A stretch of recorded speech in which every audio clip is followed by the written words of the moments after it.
ক্ষমতা নেই। এমন ঘটনা যেন মুভি সিরিয়ালকেও হার মানায়। মুভি সিরিয়াল আর টিকটক দেখে চলতো অপহরণের প্র্যাকটিস। বেশ কয়েকদিনের প্র্যাকটিস শেষে কাজে নেমে পড়েন দুই বন্ধু। এরপর সেই বন্ধুকেই অপহরণ করে তার মায়ের কাছে পাঠানো হয় মুক্তিপণ পরিশোধের আকুতি জানানো কয়েকটি ভিডিও ক্লিপ। মুক্তিপণ পরিশোধে ব্যাকুল হয়ে পড়েন পরিবারের লোকজন।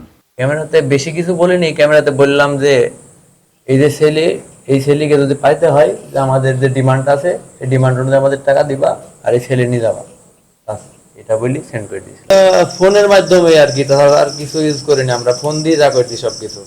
পলাশের ওয়েল্ডিং কারখানায় কাজ করতেন তারই বন্ধু আহসান হাবিব। পলাশের নিজের দোকান থাকলেও হাবিবের ছিল না। পিতৃহারা হাবিব মায়ের কাছে ব্যবসার জন্য টাকা চাইলেও মায়ের সামর্থ্য ছিল না। এরপর মায়ের কাছ থেকে টাকা নিতে দুই বন্ধু মিলে একটি অপহরণের নাটক করে। জানি না স্যার যে এটা কিভাবে আমাদের মাথায় কিভাবে ঢুকলো ভুল ভবিষ্যৎ, আগে কখনো কিন্তু এরকম কাজ করিনি স্যার আমরা। আর একসাথে সত্যি কথা বলতে গেলে ভাইয়ের সঙ্গে আমি ওয়েল্ডিং এর কাজও শিখি, পাশাপাশি ব্যবসার পাশাপাশি, ঠিক আছে। ওখানে দেখা যাচ্ছে এক কথা দুই কথায়, ঠিক আছে, দেখে এরকম ভাবেই করছে আর কি, গান বানাইছি।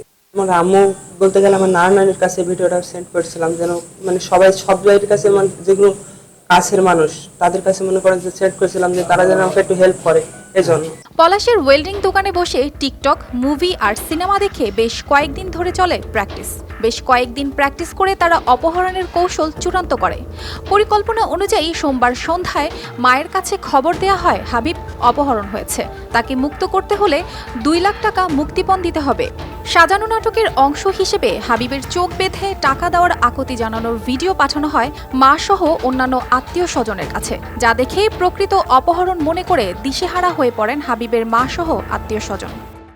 আহসান হাবিবকে পলাশ তার বাড়িতে রেখে দিয়ে এই আহসান হাবিবের বাড়িতে বিভিন্ন ধরনের ভিডিও পাঠায় চাঁদা দাবি করে, এবং তারা থানাতে অভিযোগ দায়ের করার পরে আমরা এই তথ্যটা পাওয়ার পরে তথ্য প্রযুক্তির সহায়তা নিয়ে আমাদের একটি চৌকস টিম প্রায় 20 ঘন্টা পরে তাদেরকে উদ্ধার করতে সমর্থ হয়।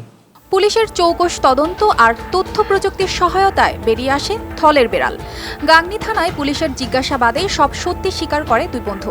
ব্যবসার টাকার জন্য মায়ের সাথে এই নাটক বলে স্বীকার করে তারা। ওকে বান্ধি রাখি, শেয়ারের সাথে বান্ধি রাখি, মুখ বান্ধি আপনার একটা হুমকি দেওয়ার মতো আর কি, বোঝেন না, হুমকি দেওয়ার যেটাই হয় সেজেশন সেটাই।